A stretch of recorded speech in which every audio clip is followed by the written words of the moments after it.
Hello there, right here we have a brand new version of 1.17. This is 1.17 pre-release 2. As I talked about in the first pre-release, the developers are coming out with them whenever they have some bug fixes completed.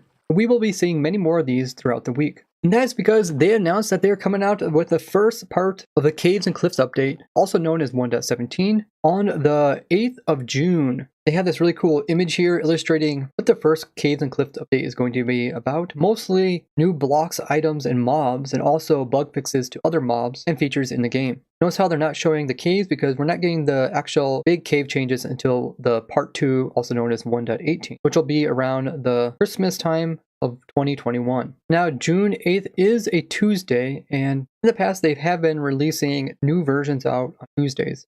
It goes on to say all the different versions of that will be released. Bedrock Edition, which is on Xbox Series X. We also got Xbox Series S and Xbox One, PlayStation 5, PlayStation 4, Nintendo Switch, iOS, Android, and Windows 10, as well as a Java Edition on Windows, Mac OS, and Linux. Talk about some of the new mobs like the goat, also the glow squid, which was originally part of Minecraft Earth. They also go on to talk about all the new blocks and items that can be obtained, and that some of them are a little bit harder to get in survival than others. If you guys are wondering how to obtain all the different items and blocks and mobs in the game for 1.17, make sure to check out this video here, which I've linked below, where I cover all that in great detail. If you're looking for a farm to get all these things, I've also designed a way to automatically get all of them in large amounts by checking out my Simple Farms and Machines playlist. And the whole article is done in kind of a funny comedy sort of way. We also just recently passed 50 million total views on YouTube. I want to thank you guys for all the insane support over the years and for sharing my inventions and creations with others. I will continue to push the limits of Minecraft for many years more. And if you haven't subscribed or hit the bell, I'd really appreciate it. Now, of course, if you still want the deep caves, you can play on the data pack. And after they come out with the full release of 1.17, they will continue to work on snapshots for 1.18. And the main reason why they're not coming out with the major cave changes currently is because there's a lot of technical things that they have to overcome to do with making the world go lower as well as higher. Because the game wasn't programmed to do this. And they want to make sure that the game is stable on servers as well as single player for old and new worlds. And that's why they're taking their time making sure they do it correctly. So we get all the cool blocks and mobs in the first part, and then in the second part we get the more technical changes with the deeper caves and unique biomes that go with it.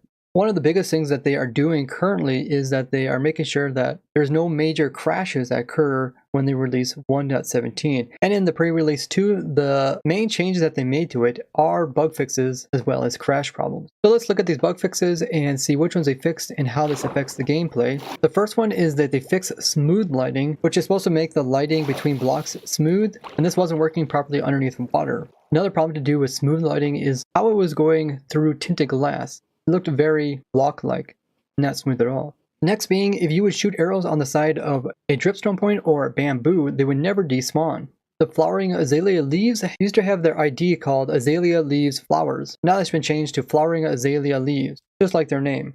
Unlike other explosions which have a explosion power cap, fireballs did not, so when you would launch an extremely powerful one, it would freeze the game because it would try to do an insanely huge explosion. So now it's capped. And the cap seems to be 7 digits, and that will still cause explosion. Anything bigger doesn't. Glowing translucent entities often don't merge their outlines with other glowing entities. You can see a slime and a sheep here, and how the sheep doesn't fully show its outline. In the last couple snapshots, it was possible to use knockback on a TNT when it was an entity, and now that's been fixed. Slimes and magma cubes weren't being attracted to the player, and now they are once again.